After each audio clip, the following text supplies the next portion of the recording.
लोग आ गए। अब स्वामी जी ने कहा कि अब आ गई हैं तो अब देखो, अब तुमने दादाजी को बिठाया है, अब तुम समझो, अब देखो कहाँ रखेंगे इन लोगों को। तो हम लोग ऐसे सेट करते थे कि भाई दो तुम ले जाना संगत, 4 तुम ले जाना, 6 तुम ले जाना। अच्छा, स्वामी जी का सत्संग भी होता था 6 बजे की आरती थी, तो आरती के बाद जब वो सत्संग करते थे तो 11 बज जाता था। तो 5 घंटा में तो पूरी बाथरूम वगैरह जाएगा ही जाएगा। अब वो 17 बहनें अब आ गई थी। अब वो जो है सो अब किसी को 7:30, किसी को 8, हम भी चलते हैं, हम भी चलते हैं, हम भी चलते हैं। तो कभी सामने वाले को हम कहते थे, अब वो भी 3 तल्ला से उतर के आती थी, अपना खोले। उसके बाद इसने ये कह दिया कि देख भाई, तुझको अपना ये मंदिर चलाना है ना, तू अपनी जगह क्यों नहीं बनाता है? नहीं तो तू ऐसा कर कि अपने से आ, आरती पूजा करके चला जाए, संगत को क्यों बुलाता है? तो हमको बड़ा ऐसा लगा कि यार ये तो अच्छा। 2-3 लोगों से हमने कहा तो सबने वही बात कही कि भाई अब मंदिर चला रहे हो तो अपनी जगह पर अपना इस्तेमाल करो। अब बाथरूम तो तुमको देना है, मंदिर में तो कोई बना नहीं है, तो कहीं तो और तुम खोजोगे ना। तो पूज्य स्वामी जी ने कहा कि ऐसा है मनोज कि तुम छपरा वाले बैठो और महाराज जी से चरणों में निवेदन करो कि भाई कोई जगह तो कम से कम दिला दे। जब आपने ये पावन जन्मभूमि दिलाई है तो एक कोई जगह भी तो दिलानी चाहिए, महाराज जी से जरा निवेदन करो। तो साल बीत गया, हम लोग बैठे रहे महाराज जी को, दादा गुरुदेव को ध्यान में बैठे बैठे। साल बीत गया, कोई सुनवाई नहीं हुई। हम कहे कि भाई अच्छा, बीच में स्वामी जी 2-3 दफा आए चले गए, कोई मतलब ये नहीं रहा।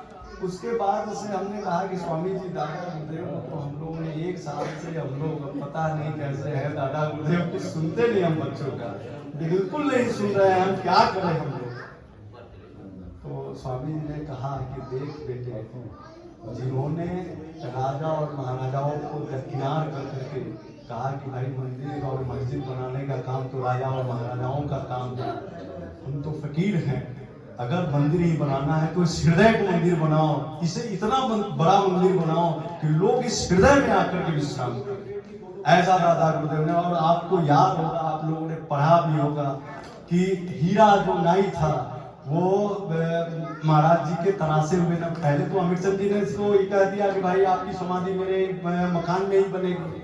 और जब उनके नाखूनों को तरासे हुए, नाखूनों को जब वो फेंकने जा रहा था हीरा, तो महाराज जी परमहंस दयाल जी ने कहा था कि मत फेंक इन नाखूनों को, अमृतचंद जी से कह दे कि मकान के अगले हिस्से में इसकी समाधि बना दे, मन्नतें मांगने वालों की मन्नतें वहीं पूरी हो जाएगी। मेरे पास तो वही आएगा जो मेरे सत्संग से आएगा। उन्होंने ये कहा था। अब महाराज जी के लिए अब साल लग गया, बात वही थोड़ी सी। अब इसके बाद से देखिए, अब यहाँ से ये प्रोग्राम अभी तत्काल के लिए सभी लोग लंगर करेंगे, महाराज जी भी 2 घंटा विश्राम में रहेंगे। और दैनिक तो यही है कि 1 बजे भोग लग जाता है महाराज जी का, और फिर मंदिर खुलता है 3:30 बजे।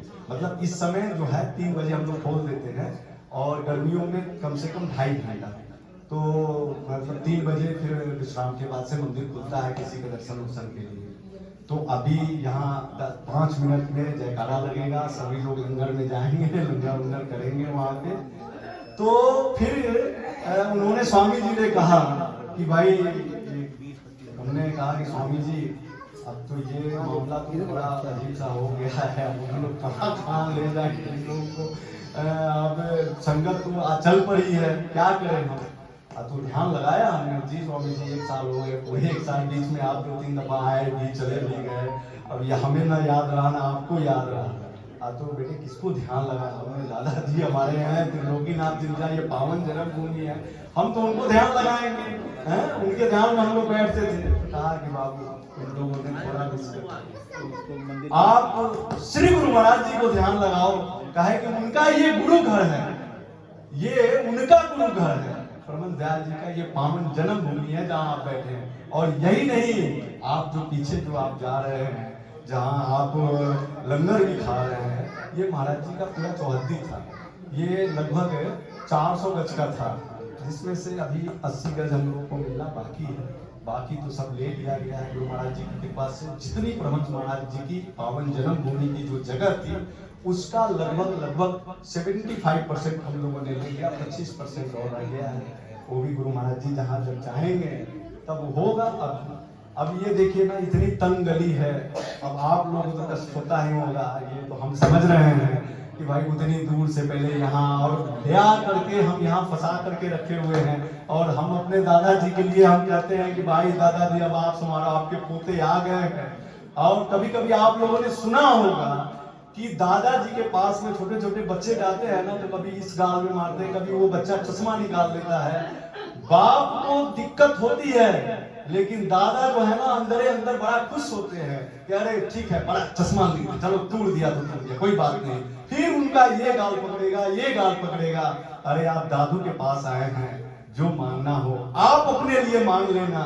ये तो इस दरबार के हैं, ये अपनी विकसित करने की नहीं सोचते, लेकिन आपको जो मांगना होगा वो मांग लेना। आप अभी कोई मिला था छाबड़ा जी कोई वो भतीजा आया था, अब उनका भी यही है। अभी देखिए कि हमारे पास में ओम प्रकाश छाबड़ा जी ने फोन किया कि मनोज हमारे 8 लोग जो हैं सो और रामनवमी में बढ़ा देना इसको। हमने कहा अच्छा ठीक है। अरे क्या कहें, 19 में जो है 2020 में इन लोगों का टिकट हो गया था।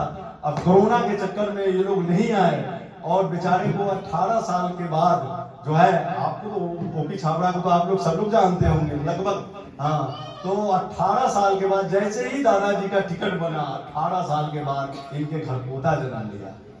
तो गुरु महाराज जी बड़ा दिल से सुनते हैं, सबकी सुनते हैं। और जिसने दिल से मांगा हमारे दादा गुरुदेव कभी किसी को खाली नहीं जाने। इसलिए इतनी दूर से आप आए हैं ना इस दादाजी के प्यार में, और आप पोते हैं तो हम छपरा वाले बीच से गायब हो जाते हैं। आप समझे, आपके दादाजी समझे।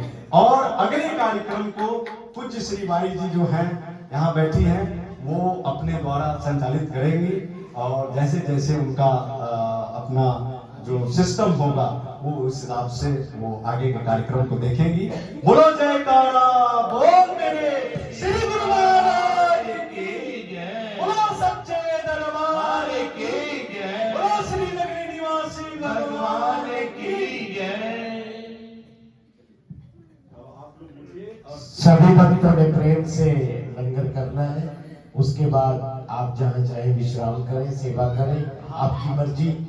और 4 बजे रात आपने यहाँ आ जाना है वापस। अच्छा, दूसरा चीज क्या है कि इस मंदिर के ऊपर बिछावन पूरा जितना दूर में मंदिर आप देख रहे हैं ना, इतना ही ऊपर जगह है।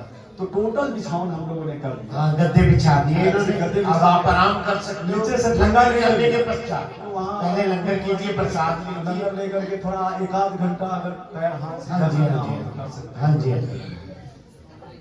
बोलो जयकारा बोल मेरे